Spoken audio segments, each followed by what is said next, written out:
You hear me now? Yeah, I can hear you. There you go. How you doing? I'm doing pretty well. That's good. It was a spectacular golf season. The Yesterday played my last round of the year. They're closing the course on Sunday, but it's been just so nice, really, really nice. So I've got my recreation that gives me my healthy breathing and Good for you. relaxation. I'm keeping busy enough. Had a few projects to work on in the fall, and um, still doing some meetings and stuff with Lambton Kent.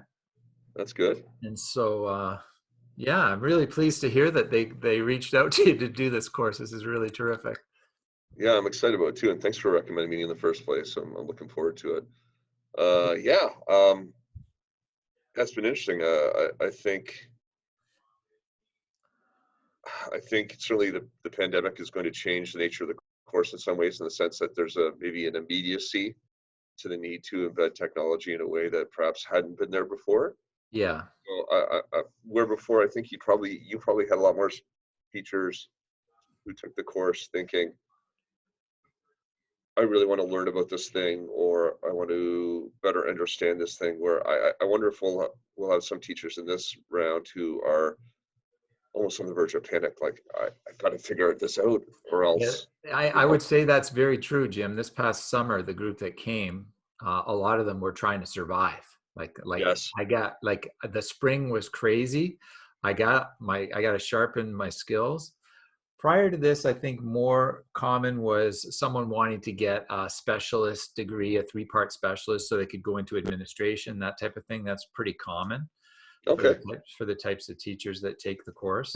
Um, but I thought if you've got the time, I would love to sort of walk you through sort of the nuts and bolts of what's there, how it's organized, and give you a chance to personalize it and make it your own. But there's sure, a number of things that I think will save you a lot of time that are part of the course the way I ran it okay, that in the long run would be worth doing.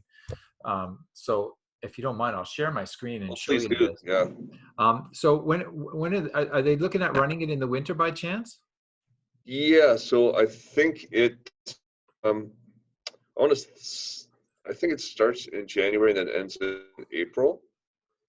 Does that Yeah, sound that sounds right. Yeah, Like the mid first week mid of April, it's done. Yeah.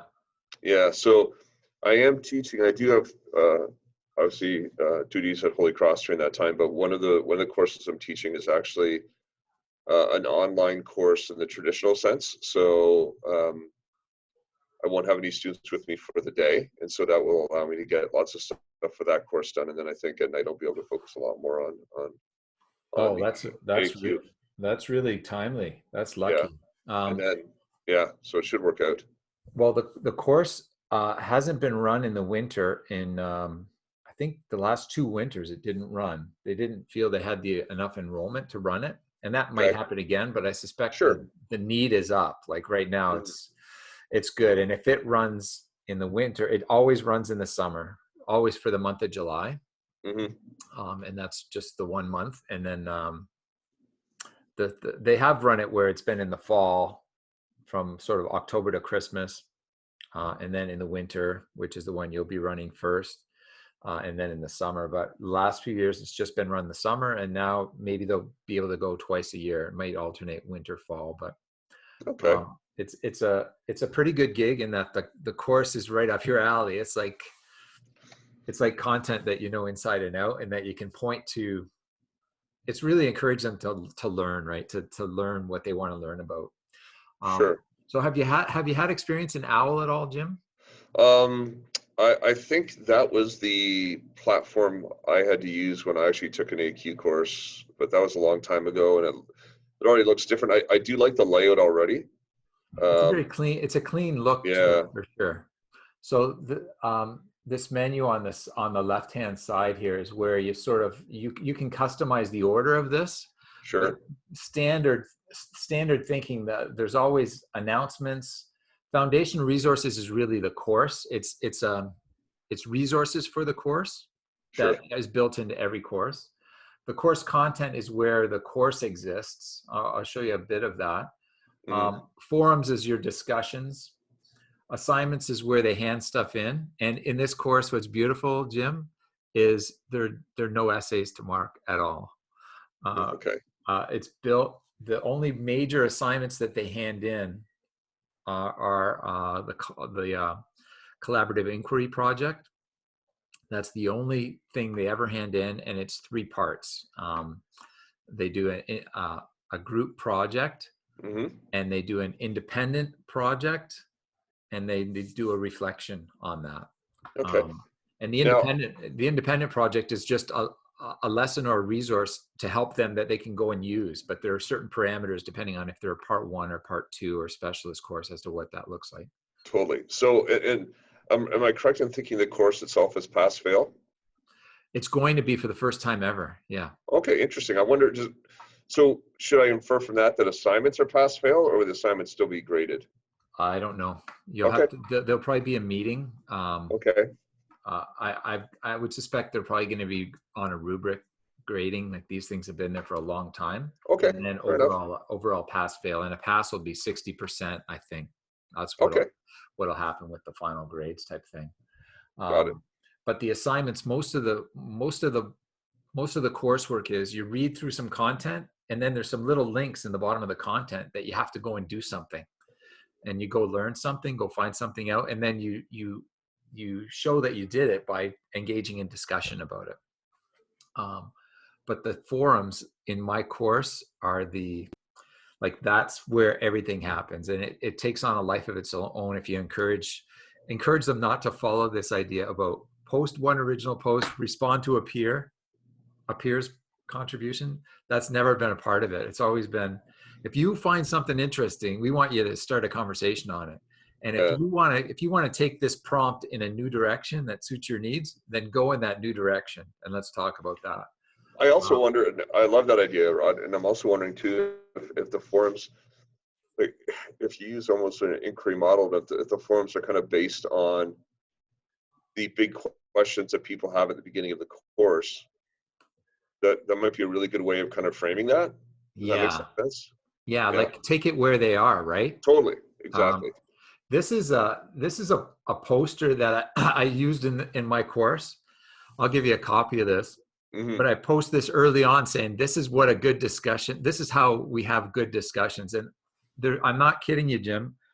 We have probably about 5 times the number of posts that other courses have if you engage them. I could show you this. There's statistics that I could show you that it's unfathomable to other people that do the course differently. But I encourage them to keep the posts short.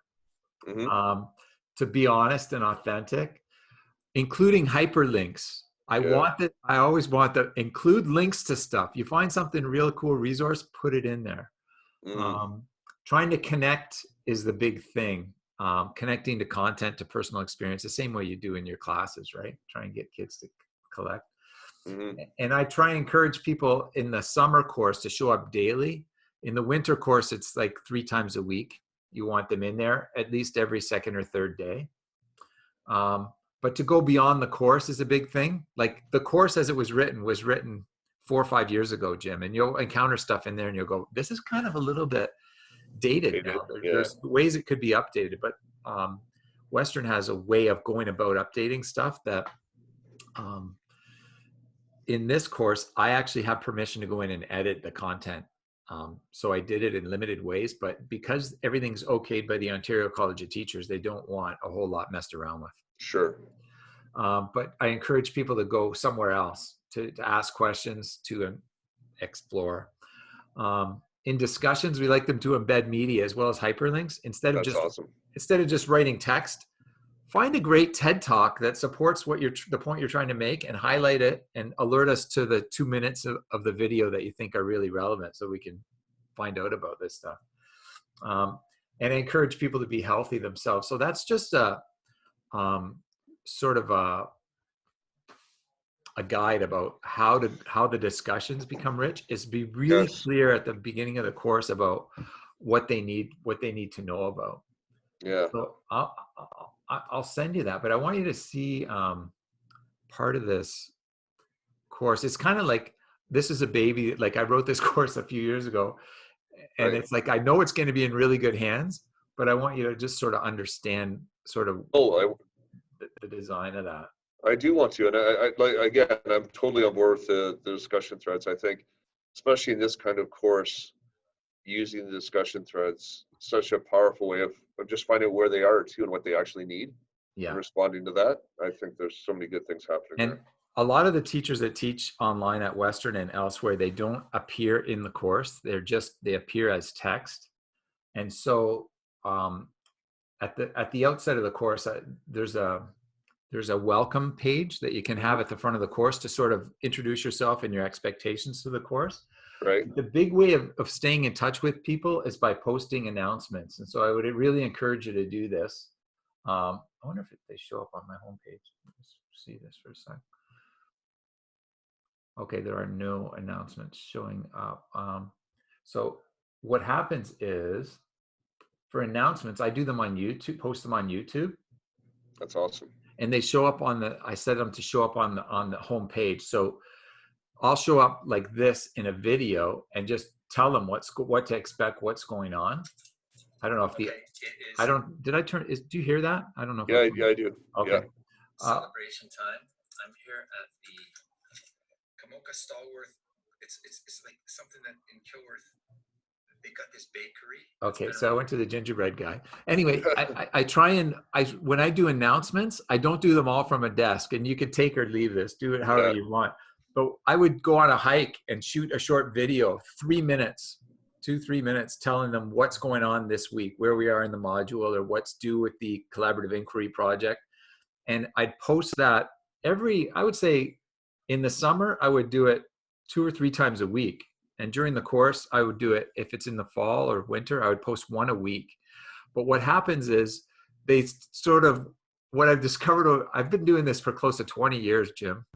And over the past 7 or 8 years, people turn stuff in on time. They show up and participate in large part because they know there's a real person there that cares about what's going on. So I'd really encourage you to do that, to shoot short videos on your camera and find a way to put them in your course. Sorry, Rod, I just gonna say, it's funny you mentioned that, because that's exactly what I was doing at the height of the pandemic last year, is that every activity the kids would do, I'd start with a 10-minute video, 5 to 10-minute videos, me sitting at my desk, telling them what they had to do that day, that week, but also trying to make connections to things. And yeah, I think it's a really important way of having some level of human connection, right? Right. And it pays dividends that I know from experience of doing it without that, before the technology existed to do it, and it's night and day, the engagement that you get. Completely. But it humanizes the content and the course. But what you're faced with is really, they'll have 3 courses running simultaneously. And it may be that you'll be lucky and not have anyone in, say, the specialist course, in which case you just have a couple of courses running. But each of these has a separate module of content that is basically content to read or a video to see, and then discussion prompts. So in this, there's a discussion theme, right? Yeah. So as prompts, and if that doesn't get them interested in talking, there's like so many things you could talk about when you see this video. Go wherever you want to. But the course content is then discussed in forums. So this is the thing that's really tedious to set up, but once it's set up, it sort of runs itself. It looks like this is frozen. What have I got here? So discussion forums, you have to specify for each of the courses. So down below for each module. So for, let me go to where it makes sense in part one. So part 1, module 1, for the part 1s, there's all these discussions that had to be set up with permissions just for the part 1s to see it. And each of these, when you set up a new discussion, you've done this with your other courses, and the format is pretty easy to figure out. But in topic settings there, you specify who gets access to it. So the discussions that are created, like, hopefully they'll give you access to my past course that you'll be able to go in and muck around, and I'll make sure they have permit that you have. Thank you. them know that I would like to add you as a course member to take a look and muck around in it. But what you can do is create groups for each course, and there'll be default settings for part 1, part 2, and specialists that you just tick off. These are the people I want to be able to see this content for this discussion, and then it's set up and goes. But that's where the work is staying in touch with people in the forums and the discussions. That's where we spend time. We don't have a lot of marking to do, but we do have a lot of discussions to keep track of. So, which I'm going to guess is fairly rich for you as well, right? Yeah, I mean, it's hard not to engage, Jim, because the topics are things you're interested in, but you also know stuff they don't know. Yeah, and exactly. It's a matter of not giving them everything, but sort of nudging them with a little bit of stuff that sometimes might be really basic but new to them. Sure. So the specialist folks, they are the ones that you can go really further and faster. Sure. But when they do topics like virtual worlds, digital gaming, games and simulations in part 2, I think I'll be okay. I think you're going to that's the part 2 course. I think you'll have an absolute blast with those people. Gaming so all of these discussions, hopefully they'll give you permission. You can see what's been set up so you can use them or lose them, whatever you prefer to do. Yeah, actually, I have to double check. I didn't even occur to me check if they're asking me to do part 1 or part 2. It'll probably be all 3 together. Okay. It's going to be part 1, part 2, and specialists all together, because they don't get enough candidates to say put 25 part 1s in. So what they've done in the past is do 20 part 1s and 5 part 2s and 2 specialists all at one time, and you're sort of engaging with them that Got way. it. Okay. So that's kind of the discussions, how that sort of, like, you're familiar with that. But here's the gold nugget that I'm going to leave you with. Okay. The big project is the collaborative inquiry project. And within my course, over the past 4 years or so, I've collected sample projects from people that have done really amazing stuff. And they've given me permission to continue to use it. So at the end of the course, if someone did a really nice piece of work, I'll send her an email saying, I'd love to use your work as an exemplar if you'd give me permission. And if it's a group project, I'll get permission of everyone in the group. Sure. An individual project, just the individual. But this is where you can see all of the sample projects that people created and their PowerPoint presentations, their websites, their rich posters. Like the part 2 candidates generally have to make posters. The part 1 candidates, it's wide open, but they have to, you'll be able to read about it in the syllabus, but they have to create something to support teachers in learning something they're interested in, some technology, something they're interested in. So a lot of them will do a group project on Google Docs, or a group project on QR codes, or a group project, whatever it is. They pick whatever they're interested in. The part 2s have to do something related to a poster creating, and the specialist candidates have to do a live workshop for the other candidates. So the specialists, hopefully you'll have some, they create a poster, advertise their session, and then deliver a session during the latter part of the course where it's a live 20-minute interactive. They do slides and stuff in Zoom, do a workshop. That's cool. And then the participants in part 1 and part 2, they attend it and learn whatever it is that person's teaching about. So they'll do something on coding, but they'll do an interactive workshop. And if you want to know what the heck was Rod thinking, there are examples here that people allowed me to share. So you can see sample workshops and sample stuff. And what's even better is this wiki is available to students. So when they want to see what kind of thing is the teacher looking for, there's no doubt they go see this stuff and they go, okay, that's terrific. It gives you a variety of topics they can pick from. Sure. And they can also see sort of the details of what that's all about. So what I did, the wiki, I don't know if it's going to be available to you, but I renamed the wiki Sample Collaborative Inquiry Projects here. But in your course, you'll see it as a wiki. Right. And when you go into it, if it's empty, I can send you the code. So if I go to edit this page, for example, it's all sort of wiki code.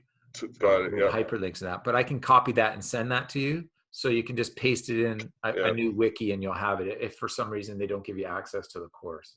So what I like about that, Rod, besides obviously the exemplar piece, you're actually, I would suggest you're actually having the participants add to the course itself, right? Like you've given, several dozen resources where someone who's thinking about creating global classrooms could take a look at Natasha and Jessica's work. That's right. And that essentially becomes part of the course, right?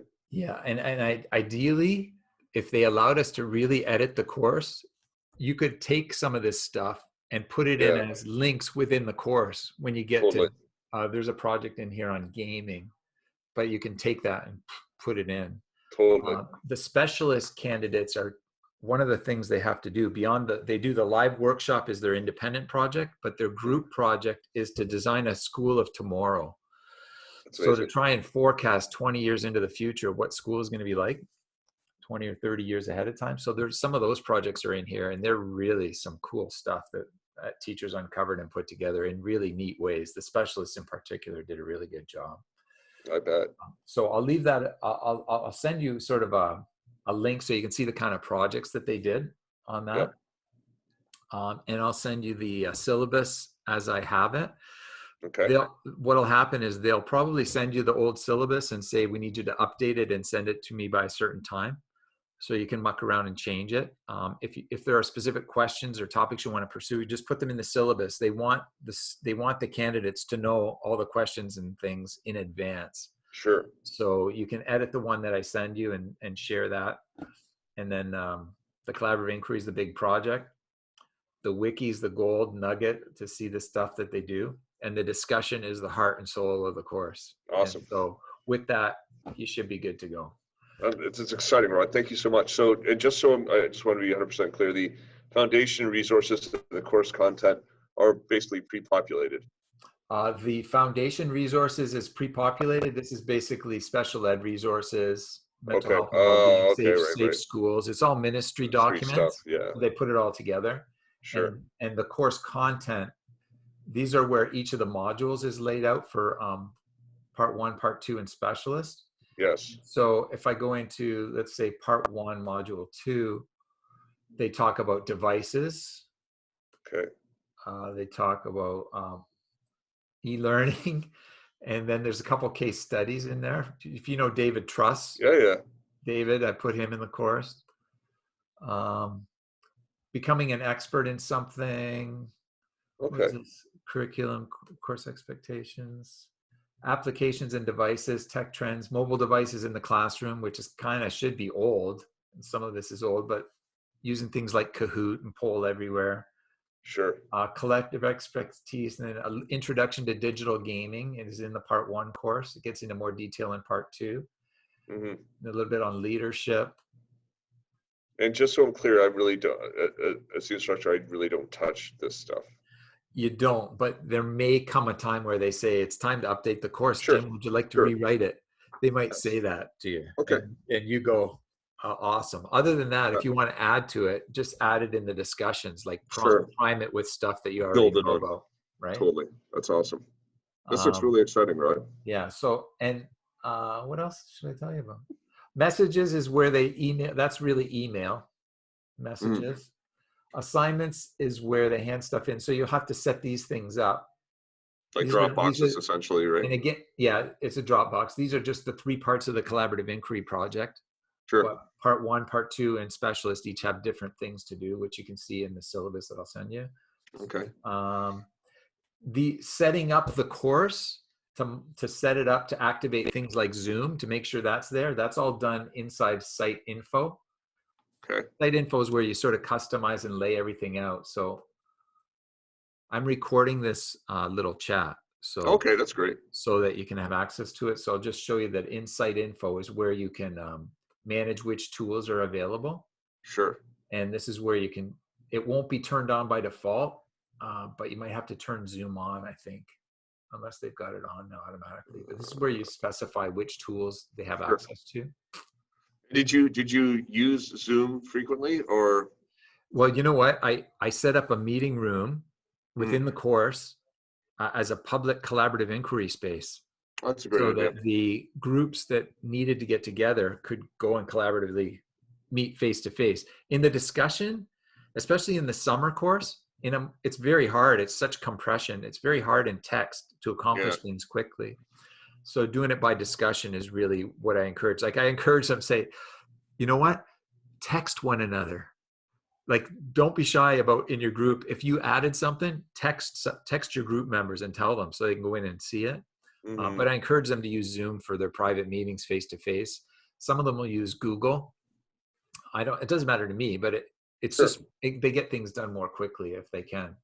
But this is where you can set up groups. So if you want to set up groups for the collaborative inquiry, for example, these are all the part one groups for collaborative inquiry.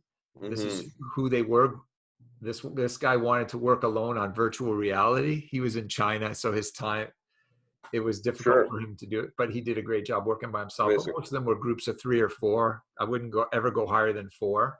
Sure. Um, if there's a lot of interest in a topic, split it into 2 groups so that they can input. But Yeah. if you create groups like this, then you can make discussions and make sure the discussions are only seen by these groups.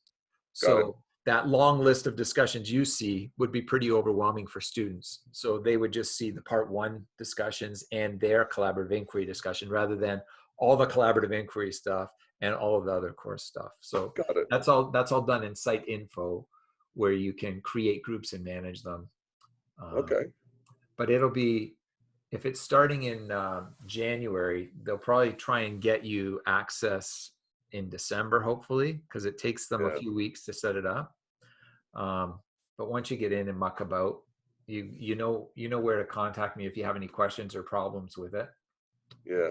No, I think Um, I got the impression they wanted to move really quickly on getting um, the contract stuff done, and so that we could see if the course will actually run or not, right?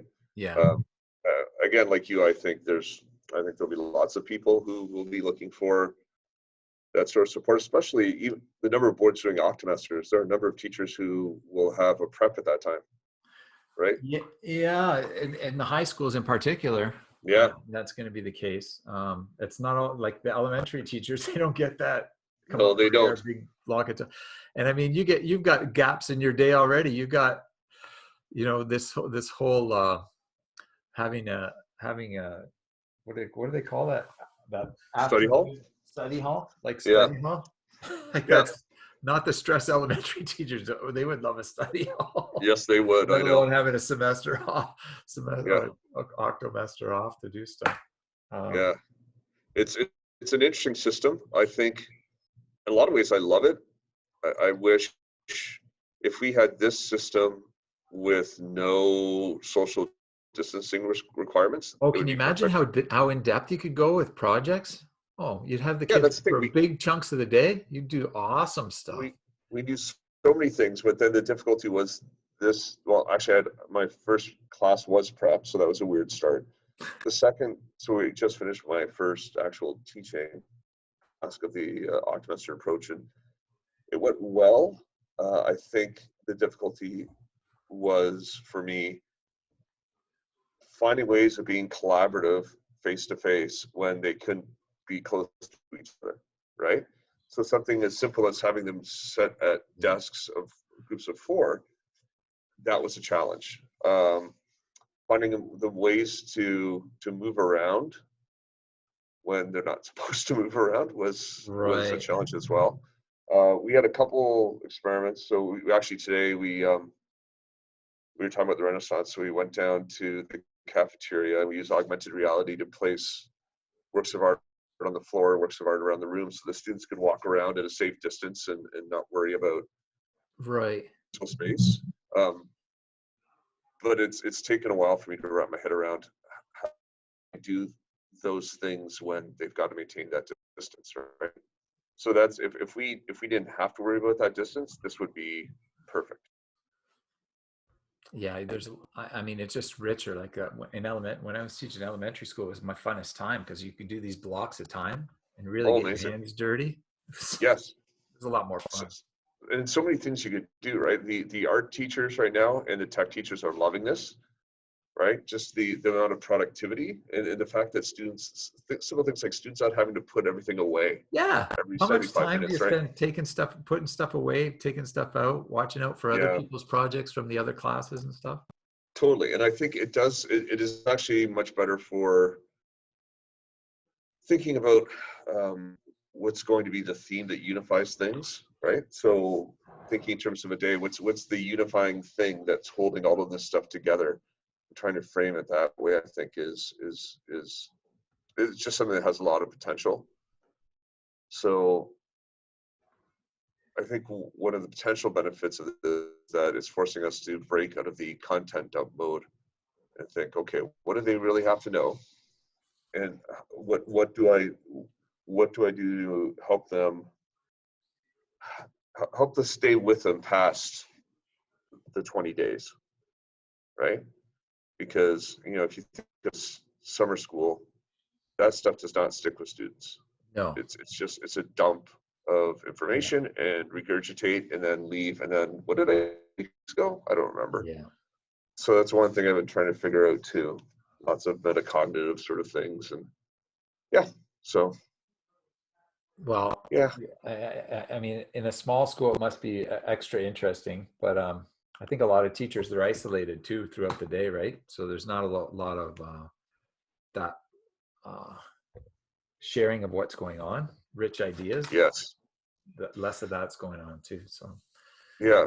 The one advantage we've had in that regard is that I had, as I said, first period prep, and now my two other colleagues in the English department have second period prep, and so because of that, I had lots of time to think about ideas, and now they have lots of time to think about ideas. So we constantly, for the last 2 months, every couple of days, like, oh, what we should totally do? We should try this thing, or how about we do this? Because there's always someone who has a little bit of time to reflect, but the people teaching don't. They yes, don't have that same that's level. right. Yeah, yeah, Oh well, you're in good company anyway. At least you got everyone's in the same boat, and you know the people you're working with. yeah, Like these people, some of these people teaching in online environments, they have kids from X, Y, Z different schools that don't want to see one another, don't know one another. yeah. Um, it's awkward. There are But a lot of variables, right? yeah, but you get to discuss that with teachers in the courses pretty soon. So I that's know, cool. that's so exciting, right? So I'm going to send you a couple things. Okay. I'm gonna. Did they send you? They didn't send you a contract yet? Not yet. So she wanted me to confirm by today. I confirmed earlier this week. So I'm Okay. thinking that if the contract will come in the next couple of days. Just for your curiosity, I think I'll send you one they sent me most recently, so you can have a look at it. Okay. Thank you so much. It's just a 2-pager. Just outlines Yep. what's expected, and Okay. then I'll send you that discussion poster as a document. I'll That'd be send great. you the wiki in text, so you can follow some hyperlinks if you want to see projects, and I'll send you the course syllabi, so you have all of that stuff to look over before they give you any official keys to the kingdom. That sounds great, Rod. Thank you so much. I appreciate that. All right, you're welcome. I'm going to stop this recording here.